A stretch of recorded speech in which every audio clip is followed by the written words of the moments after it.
রায়পুরায় বাঁশগাড়ি ইউনিয়নে এক বিশাল বড় টেপ টেনিসের আয়োজন করা হয়েছে, হাজারো দর্শকে ভরা। হ্যালো গাইস, আসসালামু আলাইকুম। আপনাদের মাঝে আমি আজকে নিউ ব্লগ নিয়ে হাজির হয়েছি।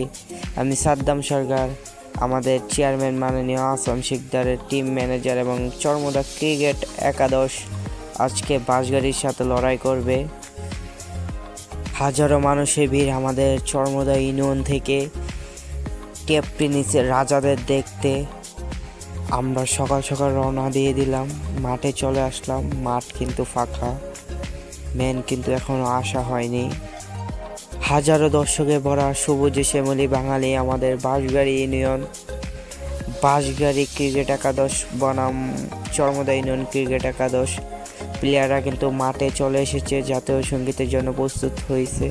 হেলিকপ্টার বাবলুকে দেখতে পাচ্ছি আমরা, সে বাংলাদেশ টেপ টেনিসের রাজা হয়ে আছে এখনও এবং ভবিষ্যতেও থাকবেন।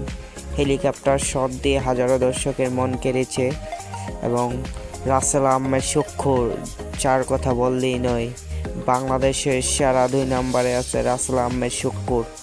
তার পাগলা ভক্তরা তার জন্য 40 বলে 13টি ছক্কায় 119 রান নিয়ে শীর্ষে আছে। বাঁশগাড়ি ইউনিয়নকে জিতিয়ে তার লক্ষ্য একটাই, সে ম্যাচটি জয় করে ছাড়বে ইনশাল্লাহ। রাসেল আহমেদ শুক্কুরের ছোঁয়া পেতে হাজারো দর্শক মাঠে চলে এসেছে। হাজারো মানুষের ভিড়ে চরমোদা ইউনিয়নকে ঘিরে আমাদের এই খেলাটি দেখতে এসেছে হাজারো লক্ষ লক্ষ মানুষ। এই মুহূর্তে খেলা শেষের দিকে, জয় বিজয়